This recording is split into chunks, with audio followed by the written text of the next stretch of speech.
Hello everyone, board one में आप सभी का स्वागत है। हम हैं विकास गुप्ता और आप हैं हमारे प्यारे प्यारे विद्यार्थीगण। तो कृपया ध्यान दीजिए, आज हम लोग वीडियो सीरीज के 9वें दिन में पहुंच चुके हैं और आज रोज की तरह वही पढ़ाया जाएगा जो रोज पढ़ा जाता था। ठीक है, चलिए। तो आज सामाजिक विज्ञान में भूगोल का हम लोग दूसरा इकाई करने वाले हैं जो कि कृषि है, और हिंदी का 9वां पाठ जो कि अभिन्यो है, और संस्कृत व्याकरण के खंड में आज संधि चल रहा है। तो संधि का अभी तक हम लोगों ने मात्र कुछ ऑब्जेक्टिव किया हुआ है, कुछ ऑब्जेक्टिव आज भी करेंगे, कुछ कल। टोटल 4 दिन में कंप्लीट करना है ना, बात खत्म।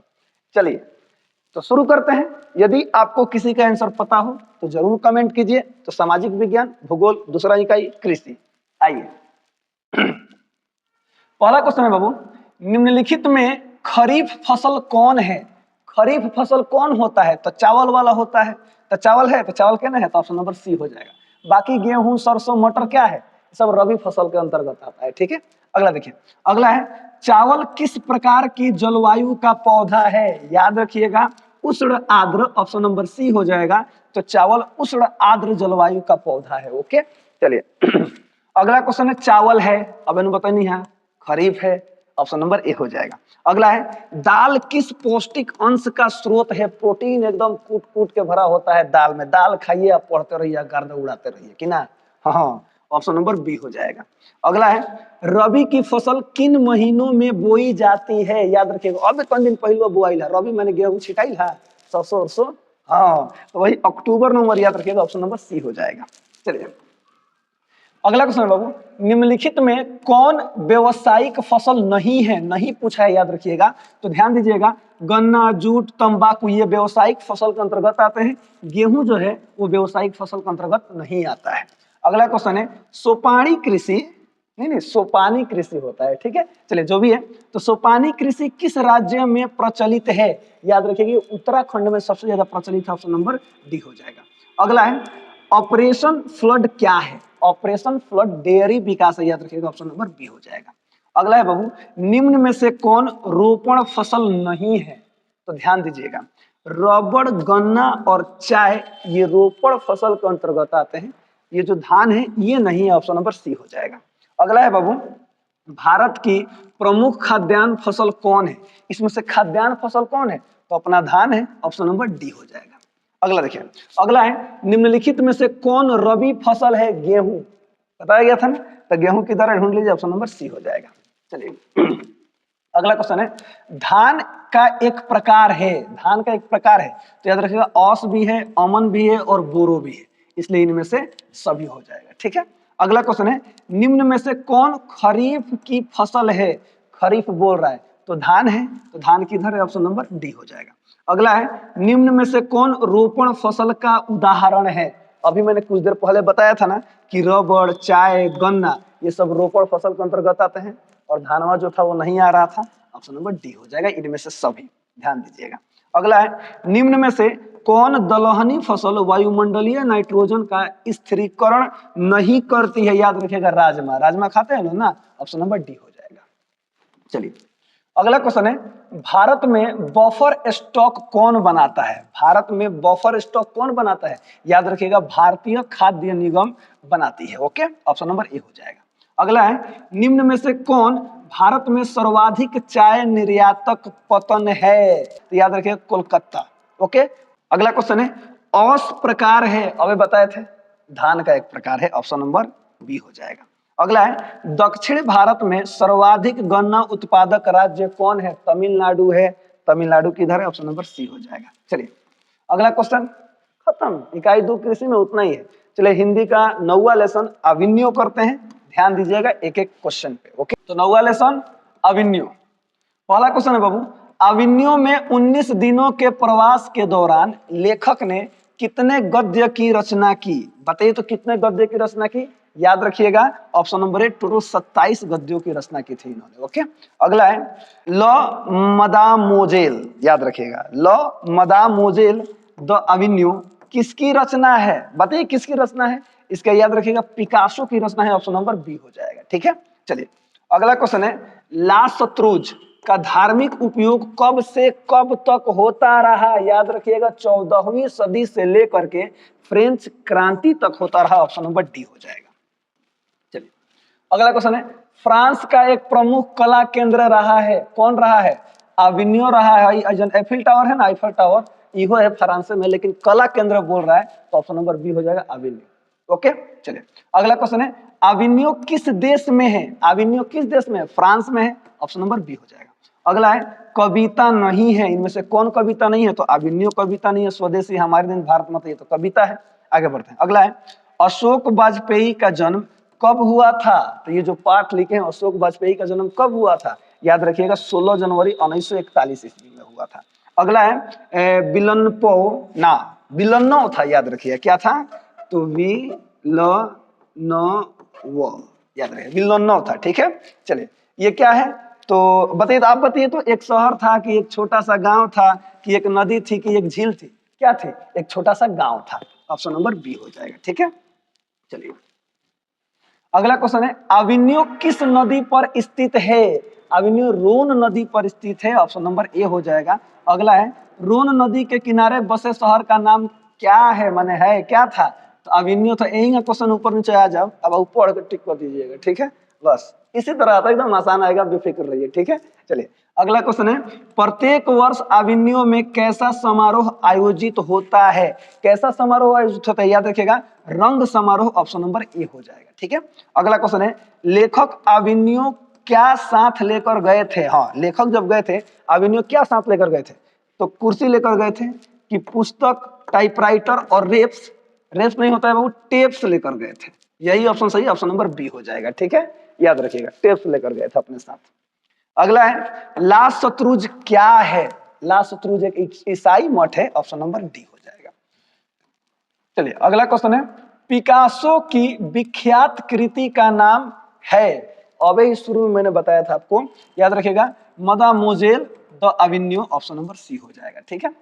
अगला क्वेश्चन है, विलन्नो और अविन्यो के बीच में कौन सी नदी है? विलन्नो और अविन्यो के बीच वही रोन नदी, ऑप्शन नंबर ए हो जाएगा। अगला है, अविन्यो क्या है? ईसाई मठ है, ऑप्शन नंबर ए हो जाएगा। अगला है, बहुवचन नामक पत्रिका का संपादन निम्न में से किसने किया है? तो अशोक वाजपेयी जी ने किया है, ऑप्शन नंबर बी हो जाएगा। चलिए अगला क्वेश्चन है, रोन नदी कहाँ है? तो रोन नदी कहाँ है? तो दक्षिणी फ्रांस में अविन्यो, रोन नदी सब दक्षिणी फ्रांस, ऑप्शन नंबर बी हो जाएगा।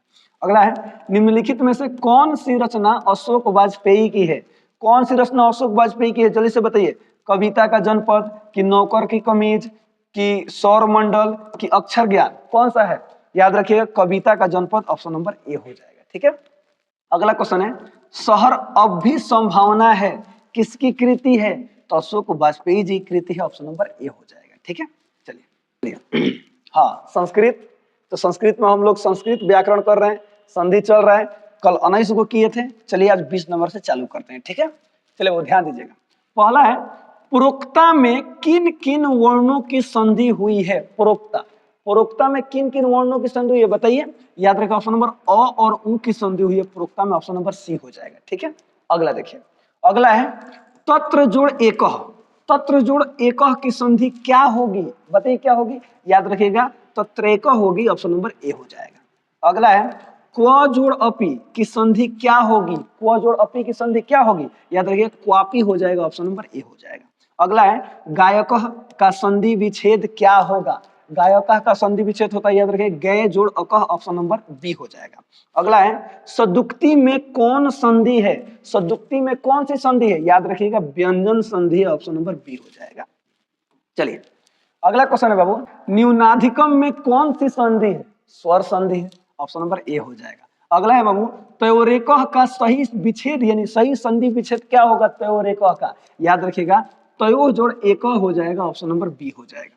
अगला है, जगत जोड़ गौरवम की संधि क्या होगी? जगत जोड़ गौरवम की संधि याद रखिएगा जगत गौरवम, ऑप्शन नंबर बी हो जाएगा। अगला है, किस शब्द में विसर्ग संधि नहीं है? पूछा है विसर्ग संधि नहीं है, तो याद रखिएगा नगरे स्पिन, ऑप्शन नंबर डी हो जाएगा, इसमें विसर्ग संधि नहीं है। ओके, चलिए अगला क्वेश्चन है बाबू, चयनम का संधि विच्छेद क्या होगा?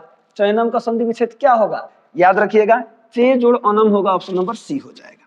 चलिए अगला क्वेश्चन है बाबू, राज जोड़ छत्रम की संधि क्या होगी? राज जोड़ छत्रम की संधि क्या होगी? याद रखिएगा राज, ये होगा राज छत्रम, ओके, ऑप्शन नंबर डी हो जाएगा राजछत्रम। अगला है उ जोड़ अ के मेल से कौन सा नया वर्ण बनेगा? उ जोड़ अ के मेल से याद रखिएगा व बनेगा, ऑप्शन नंबर ए हो जाएगा। अगला है अस्योत्तरम में कौन संधि है? अस्योत्तरम में कौन सी संधि है? याद रखिएगा स्वर संधि, ऑप्शन नंबर ए हो जाएगा।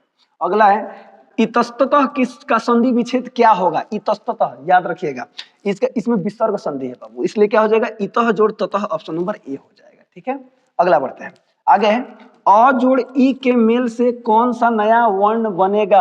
अ और ई के मिलने से ए बनता है, मिलने से ए बनता है, ऑप्शन नंबर बी हो जाएगा। अगला है ई जोड़ अ के मेल से कौन सा नया वर्ण बनेगा? याद रखिएगा य बनेगा, ऑप्शन नंबर सी हो जाएगा। अगला है किस पद में स्वर संधि है? माने इनमें से कौन सा पद है जिसमें स्वर संधि है? तो याद रखिएगा शयनम में स्वर संधि, ऑप्शन नंबर ए हो जाएगा। ठीक है, चलिए आगे, आगे विज्ञान है तो पढ़िए संदीप सर से। हंसते रहे, मुस्कुराते रहे, हमेशा खुश रहिए। मिलते हैं अगले वीडियो में, तब तक के लिए जय हिंद बाबू, खूब बढ़िया सा पढ़ाओ, ठीक बा। हाँ हाँ, हेलो एवरीवन, बोर्ड में आप सभी का स्वागत है। हम संदीप गुप्ता और आप हमारे प्यारे प्यारे विद्यार्थीगण। तो आज की इस क्लास में हम सभी 10th केमिस्ट्री का जो सबसे लास्ट चैप्टर है तत्वों का वर्त वर्गीकरण, उस चैप्टर के जितना भी ऑब्जेक्टिव क्वेश्चन अभी तक बिहार बोर्ड फाइनल एग्जाम पूछा वो सभी ऑब्जेक्टिव क्वेश्चन आज हम लोग एक ही वीडियो में आज ही क्लास में करेंगे, लोग खत्म करेंगे। तो इस तरह करके आज क्या होगा, जो केमिस्ट्री है केमिस्ट्री का पूरा ऑब्जेक्टिव क्वेश्चन क्या होगा, कंप्लीट हो जाएगा। तो चलिए शुरू करते हैं क्वेश्चन नंबर 1 से। क्वेश्चन नंबर 1 दिया है तत्वों के आवर्ती वर्गीकरण में अष्टक सिद्धांत दिया गया है। अब अष्टक सिद्धांत कौन दिए थे? ऑप्शन ए डुबराइनर द्वारा, बी न्यूलैंड। तो क्या थे? न्यूलैंड, यानी ऑप्शन नंबर क्या हो बी, बीटी कर दें। अगला क्वेश्चन, निम्नांकित में से किस धातु का विस्थापन उसके लवण के विलयन से लोहा द्वारा होता है? अब लोहा द्वारा किसका विस्थापन होगा? तो हम लोग पढ़े चलो, उच्च अभिक्रियाशील धातु निम्न अभिक्रियाशील धातु को उसके लवण के विलयन से क्या करता है? विस्थापित करता है। विस्थापन अभिक्रिया हम लोगों ने देखा था ये। तो अब यह कब बन पाएगा? जो सक्रियता श्रेणी पता हो। तो क्रियाशीलता श्रेणी में हमने क्या पढ़ा था? एक ट्रिक पढ़ा था लोग, कैटरीना ने कार मांगी, ऑल्टो, जेन, फेरारी, फिर भी है, क्यों हारी, एजी, एयू।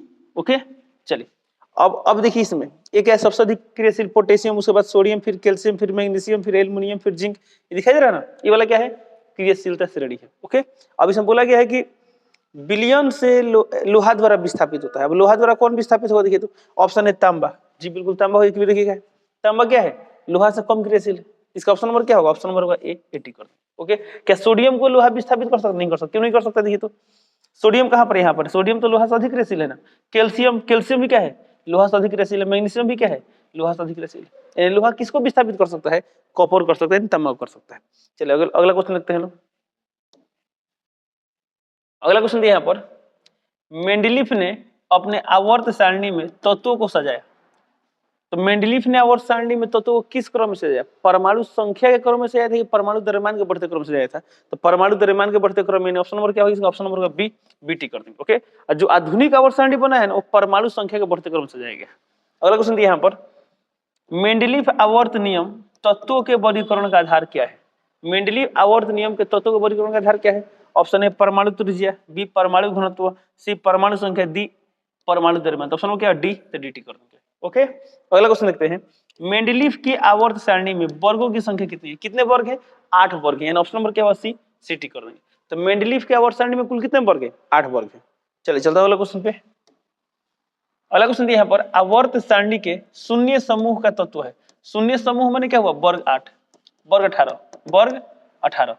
आवर्त सारणी कौन आवर्त सारणी? नहीं बोला है, नहीं, आधुनिक आवर्त सारणी की बात कर रहे हैं। तो आधुनिक आवर्त सारणी में वर्ग 18 को हम बोलते हैं शून्य समूह। शून्य समूह यानी क्या हुआ? अक्रिय गैस की बात कर रहे हैं, ठीक है ना। इसे उत्कृष्ट गैस भी बोलते हैं, अक्रिय गैस भी बोलते हैं, नोबल गैस भी बोलते हैं, शून्य समूह भी बोलते हैं। ओके, तो बोला इसका तत्व क्या? हीलियम है। ऑप्शन नंबर क्या होगा? बी, बीटी कर देंगे। इन चारों ऑप्शन में कौन सा है? हीलियम है, तो हीलियम टी कर देंगे। इसके अलावा क्या है? नियोन है, आर्गन है, क्रिप्टन है, जिनोन है, इसको आप लोग पढ़े होंगे लोग। अगला क्वेश्चन देखते हैं, आवर्त सारणी के उदग्र स्तंभ को क्या कहा जाता है? उदग्र माने क्या होगा? ये वाला उदग्र स्तंभ को हम लोग क्या बोलते हैं? वर्ग कहते हैं। ऑप्शन नंबर क्या होगा? ए, 80 कर दें। अगला क्वेश्चन यहाँ पर, 1 पिकोमीटर बराबर क्या होता है? 1 पिकोमीटर में कितना मीटर? 10⁻⁻12 मीटर। पढ़े बोले एसआई उपसर्ग, एटो फेमटो पिको नैनो माइक्रो मिली सेंटीडेसी, उसमें आगे पिको, तो 1 पिकोमीटर में कितना होता है? 10⁻⁻12 मीटर। ऑप्शन नंबर क्या होगा? ए, 80 कर देंगे। अगला क्वेश्चन, आधुनिक आवर्त सारणी में क्षैतिज यानी वाला आवर्त का बात कर रहा है। क्षैतिज कतारों की संख्या कितनी है? क्षैतिज कतार क्या होता है? आवर्त होता है। तो कुल कितने आवर्त है? 7 ही। ऑप्शन नंबर क्या होगा? बी, बीटी कर देंगे। अगला क्वेश्चन, आधुनिक आवर्त सारणी में बाईं से दाईं ओर जाने पर, यानी लेफ्ट से राइट, तो लेफ्ट से राइट की ओर जाने पर परमाणु साइज, तो परमाणु का क्या होता है? घटता है। ऑप्शन नंबर क्या होगा? बी, बीटी कर। जब लेफ्ट से राइट की ओर आएंगे तो परमाणु का क्या होगा? घटेगा। अगला क्वेश्चन यहाँ पर, किसी कोष में इलेक्ट्रॉनों की अधिकतम संख्या होती है, तो क्या होती है? 2n² होती है। ऑप्शन नंबर क्या होगा? बी, बीटी कर देंगे। ओके। अगला क्वेश्चन यहाँ पर, आवर्त सारणी में कितने ऊर्ध्व स्तंभ, ऊर्ध्व स्तंभ मैंने क्या हुआ? इसकी बात कर रहे हैं। कितने ऊर्ध्व स्तंभ यानी कितने वर्ग होते हैं? कितने वर्ग होते हैं? 18। यानी ऑप्शन नंबर क्या होगा? डी, डी करने के। चलिए चलता है अगला क्वेश्चन में। अगला क्वेश्चन यहाँ पर, आधुनिक आवर्त सारणी की क्षैतिज कतारें निम्नलिखित में से क्या कहलाती है? तो क्षैतिज कतार को हम लोग क्या बोलते हैं? आवर्त बोलते हैं। इन ऑप्शन नंबर क्या होगा? ए, 80 करने के। अगला क्वेश्चन, आधुनिक आवर्त नियम के अनुसार तत्वों का गुणधर्म परमाणु द्रव्यमान नहीं, परमाणु संख्या, जी परमाणु संख्या के आवर्ती फलन होते हैं। आधुनिक आवर्त नियम के अनुसार तत्व के गुणधर्म क्या होते हैं? परमाणु संख्या का आवर्ती फलन होते हैं। ऑप्शन नंबर क्या होगा? बी, बीटी कर देंगे। ओके, यानी आधुनिक आवर्त सारणी परमाणु संख्या पर निर्भर करता है। अगला क्वेश्चन यहाँ पर, आवर्त सारणी के प्रथम वर्ग के सदस्य है। प्रथम वर्ग के सदस्य, प्रथम वर्ग में क्या आता है? याद है? हलीना की रब से फरिया। ट्रिक याद किए होंगे लोग। अभी जो सदस्य है, इस सदस्य को हम लोग क्या बोलते हैं? अम्लीय धातु। गलत, क्या बोलते हैं? क्षारीय धातु कहते हैं। इस हाइड्रोजन को छोड़कर बाकी सबको हम लोग क्या बोलते हैं? क्षारीय धातु कहते हैं। ये वर्ग 1 की बात करें। अब वर्ग 2 की बात करें तो वर्ग 2 को क्या कहते हैं? क्षारीय मृत धातु। क्या बोलते हैं? क्षारीय मृत धातु कहते हैं। ये क्या क्या पूछा? देखिए तो यहाँ बोला प्रथम वर्ग के सदस्य क्या कहलाते हैं? क्या कहलाते हैं? क्षारीय धातु। ऑप्शन नंबर क्या होगा? बी, बीटी कर देंगे। और वर्ग 2 रहता तो क्षारीय मृत धातु। अगला क्वेश्चन यहाँ पर, निम्न में से कौन सा उत्कृष्ट तत्व है? उत्कृष्ट माने वर्ग 18 के तत्व है। ऑप्शन ए आयोडीन नहीं, सिलिकॉन नहीं, आर्गन। तो ऑप्शन नंबर क्या होगा? सी, सिटी कर देंगे। आर्गन क्या है? उत्कृष्ट गैस है। ये वाला कहाँ का है? हेलोजन परमाणु है, वर्ग 17 तत्व है। सिलिकॉन वर्ग 14 का तत्व है। ये क्या होता है? ये क्या होता है? एक तरह से उपधातु होता है सिलिकॉन। ब्रोमीन की बात करें, ये भी क्या है? फ्लोरीन, क्लोरीन, ब्रोमीन वर्ग 17 का तत्व है। तो यहाँ बोला गया है उत्कृष्ट गैस, उत्कृष्ट तत्व। उत्कृष्ट तत्व कौन होंगे? वर्ग 18। यानी ऑप्शन नंबर क्या होगा? सी, सिटी कर देंगे। अगला क्वेश्चन देखते हैं, सिलिकॉन एक धातु, अधातु, उपधातु। उपधातु ऑप्शन नंबर क्या टिक करेंगे? सी, सी आंसर। अगला क्वेश्चन देखते हैं, आवर्त सारणी के किसी आवर्त के तत्वों में कौन सा गुण समान होता है? किसी आवर्त, देखिए यहाँ पर देखिए, आवर्त सारणी के किसी आवर्त के तत्वों में कौन सा गुण समान होता है? परमाणु भार नहीं, गलत है। परमाणु आयतन गलत। संयोजकता इलेक्ट्रॉन, क्या दिया है देखिए तो, संयोजकता इलेक्ट्रॉन भी गलत। किसी वर्ग में परमाणु की संयोजकता इलेक्ट्रॉन क्या होते हैं? समान होते हैं। लेकिन यहाँ पर क्या दिया? आवर्त के तत्व में। आवर्त के तत्व में क्या समान होते हैं? कक्षा की संख्या, यानी कक्षाओं की संख्या। यदि कोई पहला आवर्त में है तो पहला आवर्त में क्या होता है? हाइड्रोजन होता है, हीलियम होता है। इन दोनों में मात्र एक कक्षा होता है। दूसरा आवर्त की बात करें, लिथियम, बेरिलियम, बोरोन, इन सब में कितनी कक्षाएं होती हैं? 2 कक्षाएं होती है। यानी जितना आवर्त होता है उतना ही कक्षा होता है। तो कक्षाओं की संख्या क्या होगी? समान होगी। ओके, अगला क्वेश्चन देखते हैं। अगला क्वेश्चन दिया यहाँ पर, निम्नांकित संकेतों द्वारा व्यक्त तत्वों में कौन सा धातु है? बताने इसमें कौन धातु है। अब देखिए यहाँ पे ए, बी, सी ऐसा कुछ लिखा है, एलिमेंट का संकेत नहीं लिखा है। तो आप परमाणु संख्या से इलेक्ट्रॉनिक विन्यास लिख लेंगे और इलेक्ट्रॉनिक विन्यास के आधार पर बता सकते हैं कौन धातु है। तो पढ़े थे धातु के अंतिम कक्षा में 1, 2 या 3 इलेक्ट्रॉन पाए जाते हैं। देखिए अच्छा, परमाणु संख्या कितना है? 9। तो 9 के लिए हम इलेक्ट्रॉनिक विन्यास लिखे तो पहला कक्षा में 2 इलेक्ट्रॉन, दूसरा में 7, तो 7 2 9। अब अंतिम कक्षा में 7 इलेक्ट्रॉन आ रहे हैं, तो 7 3 से अधिक है, यानी क्या है? ये वाला क्या है? अधातु है। अगला क्वेश्चन 12, देखिए तो बी का परमाणु संख्या कितना है? 12। अब 12 के लिए लिखे तो 2 8 10 2 12, लास्ट में 2 इलेक्ट्रॉन आ रहा है। तो 2 इलेक्ट्रॉन यानी 1 2 या 3 है तो धातु होता है। इसका ऑप्शन नंबर बी क्या है? धातु है। तो आप ऐसे भी सोच सकते हैं 12 किसका परमाणु संख्या होता है? मैग्नीशियम का। और हम जानते हैं मैग्नीशियम क्या होता है? धातु होता है। मैग्नीशियम क्या होता है? धातु होता है। ओके, तो ऑप्शन नंबर क्या होगा? बी, बीटी कर देंगे। अगला क्वेश्चन देखते हैं, निम्नलिखित तत्वों में किसकी आयतन ऊर्जा अधिकतम है? एक मिनट, यहाँ पर आयतन ऊर्जा नहीं होगी, यहाँ पर होगा आयनन ऊर्जा। क्या होगा बाबू? आयनन ऊर्जा यानी आयोनाइजेशन एनर्जी। इसको हम लोग आयनन विभव भी बोलते हैं, इंग्लिश में बोलते हैं आयोनाइजेशन पोटेंशियल। बोला निम्नलिखित तत्वों में किसकी आयनन ऊर्जा अधिकतम है? तो किसका आयनन ऊर्जा अधिकतम है? तो ध्यान देंगे, किसी ऐसे देखिए, क्लोरीन, फ्लोरीन, आयोडीन, ब्रोमीन, ये सब क्या है?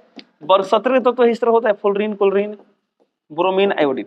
और हम एक बात पढ़े थे, जब वर्ग में ऊपर से नीचे आते हैं, ऊपर से नीचे आते हैं तो आयनन एंथैल्पी घटती है, यानी आयनन ऊर्जा क्या होती है? घटती है। तो जब इधर आने से घटेगा, यानी अधिक किसका होगा? फ्लोरीन का होगा। तो इसमें फ्लोरीन का आयनन ऊर्जा अधिकतम होगा। तो ऑप्शन नंबर क्या होगा? बी, यानी फ्लोरीन का आयनन ऊर्जा क्या होगा? अधिकतम होगा। अगला क्वेश्चन देखते हैं, आवर्त सारणी के प्रथम आवर्त में तत्वों की संख्या कितनी है? तो पहला आवर्त में कुल कितने तत्व है? 2 तत्व है। दूसरा में 8, तीसरा में 8, चौथा में 18, पांचवा में 18, छठवां में कितना है? 32। सातवां में क्या है? तो सातवां में किसी किसी बुक में लिखा है इनकम्प्लीट, लेकिन अब कंप्लीट हो चुका है, अब पूरा एलिमेंट भर चुके हैं। तो सातवां में भी क्या होगा? 32। तो इसमें बोला गया किसमें? तत्व, एक मिनट, प्रथम आवर्त में तत्वों की संख्या कितनी है? 2 है, यानी ऑप्शन नंबर क्या होगा? ए, 80 कर देंगे। वो दोनों तत्व कौन कौन है? हाइड्रोजन है और हीलियम है। अगला क्वेश्चन, निम्नलिखित में से किससे इलेक्ट्रॉन को बाहर निकालना सबसे आसान है? सबसे आसान किससे इलेक्ट्रॉन निकालना है? एम से कि एम प्लस से कि M2+ से M3+ से? ऑप्शन नंबर ए होगा एम से। एम कोई मेटल है, अब ऐसे एक इलेक्ट्रॉन निकाल दिया, अब M+, अब देखिए थोड़ा सोचिए इस तरह से, इसको इससे समझ सकते हैं। कोई एक तत्व है या इस, अब तत्व में क्या होता है? नाभिक होता है, और नाभिक के चारों ओर क्या होते हैं? इलेक्ट्रॉन होते हैं। चलिए मान लेते हैं कुछ ऐसा है। अब एम की बात करते हैं, इस इलेक्ट्रॉन को निकाल देंगे तो क्या बन जाएगा? ये बन जाएगा M+। अब M+ में क्या होगा? ये वाला इलेक्ट्रॉन नहीं रहेगा, तो कुछ ऐसा व्यवस्था रहेगा। अब M+ से M2+ बनाने, अब यहां से इलेक्ट्रॉन निकालने, तो अब यहां से इलेक्ट्रॉन निकालना इसके कंपैरिजन में क्या होगा? मुश्किल होगा। क्यों? देखिए नाभिक से दूरी ज्यादा था, नाभिक इसको खींच कर रखता है, इसको दूर करने में क्या थोड़ा सा एनर्जी लगाना पड़ेगा, बट इसमें क्या और ज्यादा एनर्जी देना पड़ेगा। क्यों? क्योंकि नाभिक में प्रोटॉन का संख्या उतना ही है, जितना नाभिक की शक्ति यहाँ था उतना ही नाभिक की शक्ति यहाँ पर है। अब यहाँ पर इलेक्ट्रॉन की दूरी घट गया, तो हम लोग पढ़े थे ना, जब दो आवेश के बीच की दूरी घटती है तो उनके बीच बल बढ़ता है, तो यहाँ पर और मजबूती से बांध कर रखेगा, तो इस इलेक्ट्रॉन को निकालना मुश्किल है। तो कंक्लूजन क्या निकला? कंक्लूजन ये है, मान लीजिए कोई तत्व है M, इससे इलेक्ट्रॉन निकालना आसान होगा, M+ से थोड़ा मुश्किल होगा, M2+ से और ज्यादा मुश्किल होगा। इसमें बोला गया किससे इलेक्ट्रॉन निकालना आसान है, तो क्या होगा? एम, यानी ऑप्शन नंबर होगा ए, 80 कर देंगे। अगला क्वेश्चन, द्वितीय आवर्त में तत्वों के लिए कौन सा सेल बाह्यतम है? दूसरा आवर्त में, तो दूसरा आवर्त में कितने सेल होंगे? 2 सेल होंगे, तो पहला सेल है K, दूसरा है L, तो L यानी ऑप्शन नंबर क्या होगा? बी, BT कर देंगे। अगला क्वेश्चन, मेंडलीव द्वारा छोड़े गए आवर्त सारणी के रिक्त स्थानों के बाद में निम्नलिखित में कौन सा तत्व पदस्थापित किया गया? तो कौन कौन तत्व थे वो? स्कैंडियम, गैलियम, जर्मेनियम, ये सभी तत्व थे। तो ऑप्शन देखते हैं, ऑप्शन ए दिया है गैलियम, बी दिया ऑक्सीजन, इसका ऑप्शन क्या होगा? ऑप्शन नंबर हो जाएगा, क्या हो जाएगा? Option number A. कौन कौन तत्व थे? इसे एक्चुअली में मेंडलीफ ने जब जगह छोड़ा था, खाली स्थान छोड़ा था, तो इन्होंने क्या एक अनुमान लगाया था कि भविष्य में तत्वों की खोज होगी।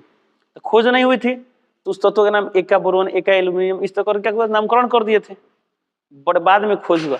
स्कैंडियम, गैलियम, जर्मेनियम, ये सभी तत्व खोज हुए और इसमें रख दिए गए। तो इस देखिए ऑप्शन, देखिए ऑप्शन नंबर क्या? ऑप्शन नंबर ए में मिलेगा गैलियम, बाकी तो नहीं मिले, तो ऑप्शन नंबर 80 कर देंगे। ओके, अगला क्वेश्चन देखते हैं, आवर्त सारणी के प्रत्येक आवर्त का अंतिम सदस्य होता है। तो प्रत्येक आवर्त का अंतिम सदस्य क्या होता है? उत्कृष्ट गैस होता है। ऑप्शन में दिया एक धातु, बी एक हैलोजन, सी एक निष्क्रिय गैस। तो ऑप्शन नंबर क्या होगा? सी, निष्क्रिय गैस बोले, उत्कृष्ट गैस बोले, नोबल गैस बोले, अक्रिय गैस बोले, बातें की। ऑप्शन नंबर क्या होगा? सी, सिटी कर। अगला क्वेश्चन, किसी तत्व में 2 सेल है, ध्यान दीजिए, किसी तत्व में कितने सेल है? 2 सेल है, यानी K है और L है। बोले किसी तत्व में 2 सेल है, पहला सेल K, दूसरा सेल L। बोला इसमें कि दोनों ही इलेक्ट्रॉन से पूरा भरा हुआ, तो इसमें 2 इलेक्ट्रॉन, तो दूसरा में क्या होगा? 8, तभी ना इलेक्ट्रॉन से भरा हुआ है, दोनों ही इलेक्ट्रॉन से भरा हुआ है, तो बोले वह तत्व है। तो 8 और 2 10, 10 किसका परमाणु संख्या होता है? नियोन का होता है, यानी ऑप्शन नंबर क्या होगा? ए, 80 कर देंगे। ओके, चलिए चलता है अगला क्वेश्चन पे। अगला क्वेश्चन दिया पर, निम्नलिखित में कौन सबसे अधिक क्रियाशील हाइड्रोजन है? ये चारों हाइड्रोजन परमाणु कौन सबसे अधिक क्रियाशील है? सबसे अधिक क्रियाशील है fluorine, in option number A, तो 80 कर देंगे। अगला क्वेश्चन, सल्फर के संयोजित सेल में इलेक्ट्रॉन की संख्या है। सल्फर की बात किया है तो सल्फर का संख्या होता है S, परमाणु संख्या होता है 16। अब संयोजी इलेक्ट्रॉन, तो उसके लिए इलेक्ट्रॉनिक विन्यास लिखना पड़ेगा, तो 2, दूसरा में 8, 8 2 10 और 10 6 16। तो संयोजी इलेक्ट्रॉन कितने इलेक्ट्रॉन देखिए? तो 6। तो संयोजी सेल में कितने इलेक्ट्रॉन है? 6, यानी ऑप्शन नंबर क्या होगा? डी, DT कर देंगे। यदि आप पीरियोडिक टेबल पढ़े हैं तो देख लो, उसमें याद किए होंगे OS से टिपो ट्रिक पढ़े होंगे लोग। वर्ग 16 के तत्व, वर्ग 16 के तत्व के लास्ट कक्षा में कितने इलेक्ट्रॉन होते हैं? 6। तो ये वर्ग 16 के तत्व है सल्फर, तो 6 होगा। वर्ग 17 के तत्व के लास्ट कक्षा में कितने इलेक्ट्रॉन? 7, तो 7 टिक करते, ऐसे भी आप सोच सकते हैं। अगला क्वेश्चन देखते हैं, निम्नलिखित में कौन सा तत्व आसानी से इलेक्ट्रॉन का त्याग नहीं कर सकता है? ऑप्शन ए दिया सोडियम, बी दिया फ्लोरीन, सी दिया मैग्नीशियम, डी दिया आयरन। तो सोडियम, मैग्नीशियम, आयरन, तीनों के तीनों धातु है, तो धातु इलेक्ट्रॉन का त्याग करना पसंद करते हैं, आसानी से कर देते हैं। परंतु फ्लोरीन क्या धातु था? धातु इलेक्ट्रॉन का त्याग नहीं करते हैं, जब बल्कि इलेक्ट्रॉन को ग्रहण करते हैं। इसे बोला है कौन आसानी से त्याग नहीं कर सकता है? तो ऑप्शन नंबर क्या हो? बी, तो BT कर दें। फ्लोरीन इलेक्ट्रॉन का त्याग आसानी से नहीं कर सकता है। अगला क्वेश्चन, आवर्त सारणी में कितने आवर्त है? कितने आवर्त है? 7 आवर्त है। ऑप्शन नंबर क्या होगा? ए टिक कर देंगे। अगला क्वेश्चन, बोरोन एवं एल्यूमिनियम आवर्त सारणी के किस वर्ग के तत्व हैं? तो बोरोन और एल्यूमिनियम किस वर्ग तत्व है? वर्ग 13 के तत्व है। ऑप्शन नंबर क्या होगा? सी टिक कर देंगे। आप पीरियोडिक टेबल बनाना सीखे होंगे, उसमें देखे होंगे। नहीं तो अब इसको निकाल भी सकते हैं। कैसे निकाल सकते हैं? चलिए देख लेते हैं। मान लीजिए बोरोन की बात करते हैं, तो बोरोन परमाणु संख्या कितना होता है? 5 इसके लिए आपको इसका इलेक्ट्रॉनिक विन्यास लिखना होगा 1s2 2s2 2p 2 2 4 1 5 आ गया। अब देखिए ये जो है ना पहला कक्षा है, दोनों के दोनों क्या है? दूसरा कक्षा है। तो ये जो दूसरा कक्षा है ना, दूसरा कक्षा ये बताता है कौन से आवर्त में है। दूसरा कक्षा है तो 2 आवर्त में, अंतिम तीसरा कक्षा होता है 3 आवर्त। इसमें कुल कितने कक्षा है? मात्र 2 ही ना कक्षा है, तो दूसरा आवर्त। आवर्त हमें नहीं बताना है, बताना है वर्ग। क्या बताना है? वर्ग। तब आपको ये देखना है ना अंतिम कक्षा में कितने इलेक्ट्रॉन यहाँ पर देखिए, तो 2 और 1 3 इलेक्ट्रॉन आ गए। 3 अब 3 आ गए। यदि अंतिम एक्चुअली में किस ब्लॉक का तत्व है? पी ब्लॉक का तत्व है। और जब पी ब्लॉक का तत्व है, अंतिम में 3 इलेक्ट्रॉन है, तब आपको इधर 10 बढ़ाना पड़ेगा। कितना बढ़ाना पड़ेगा? 10 बढ़ाना पड़ेगा। तो 10 3 कितना हो गया? 13। तो 13 कितना होगा? ऑप्शन नंबर सी टिक। ओके, चलिए चलते हैं अगला क्वेश्चन पे। अगला क्वेश्चन दिया है पोटेशियम की परमाणु संख्या 19 है। कितना है? 19 है। संयोजकता क्या है? संयोजकता क्या है? तो क्या संयोजकता है आप निकाल सकते हैं कैसे? परमाणु संख्या 19, इलेक्ट्रॉनिक विन्यास लिखिए 2 8 2 10 10 8 18 19। लास्ट क्वेश्चन में 1 इलेक्ट्रॉन 2 संयुक्ता 1 हो गया। ऑप्शन नंबर क्या होगा? ए टिक कर देंगे। अगला क्वेश्चन, फ्लोरीन की परमाणु संख्या है कितना होता है? 9। इन ऑप्शन नंबर ए टिक कर देंगे। ऑक्सीजन का परमाणु भार क्या है? परमाणु भार बोला है तो कितना होता है? 16 होता है। इन ऑप्शन नंबर सी टिक कर देंगे। चलिए चलते हैं अगला क्वेश्चन पे।